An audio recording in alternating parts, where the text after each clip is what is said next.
নাহমাদুহু ওয়া নুসাল্লি আলা রাসূলিল কারীম। আম্মা বাদ। সম্মানিত দর্শক মণ্ডলী ও শ্রোতা মণ্ডলী,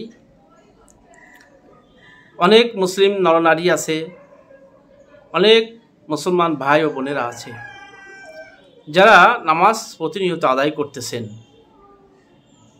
কিন্তু নামাজে এমন কিছু ভুল ভ্রান্তি করে ফেলতেছেন যার কারণে আপনি আপনার নামাজকে নষ্ট করে ফেলছেন।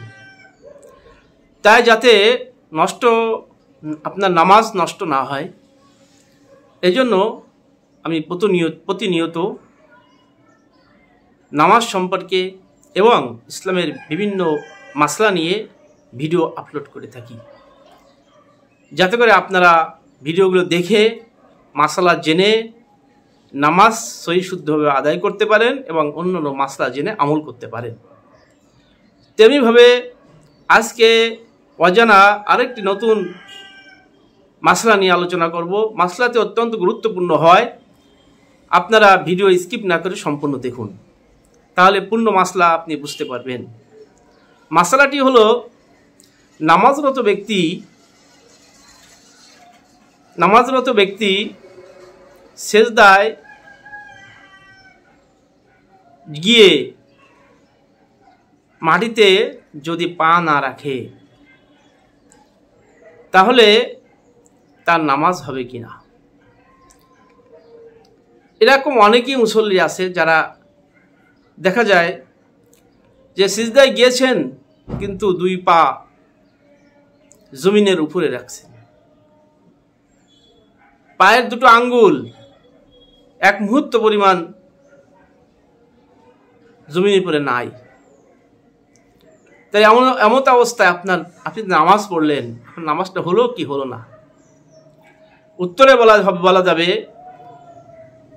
যে নামাজরত ব্যক্তি পূর্ণ সেজদায় উভয় পা মাটির উপরে রাখছেন এবং উভয় পায়ের একটি আঙ্গুলও সামান্য সময় পরিমাণও জমিনের পরে রাখেন নাই, তাহলে এমত অবস্থার তার সেজদা সহি হবে না, সেজদা হবে না।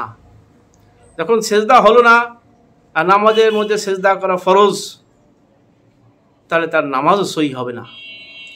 হ্যাঁ, যদি সামান্য সময় পরিমাণ যে পায়ের আঙ্গুল জমিনের পরে রাখে তাহলে তার নামাজ সহি হয়ে যাবে। আপনারা জানেন, আমি প্রত্যেকটি মাসলার তথ্যসূত্র বর্ণনা করি।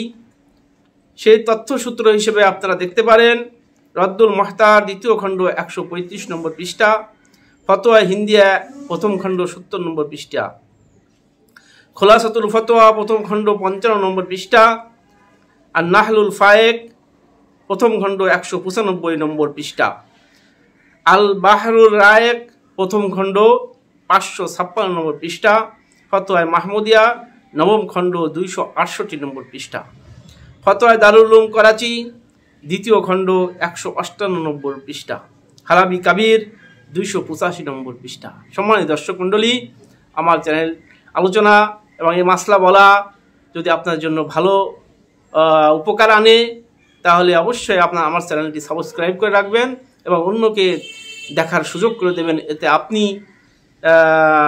আপনিও এর সদকা জারিয়ার সওয়াব লাভ করবেন। আল্লাহ রাব্বুল আলামিন মাসলা বুঝিয়ে আমল করার তৌফিক দান করুক।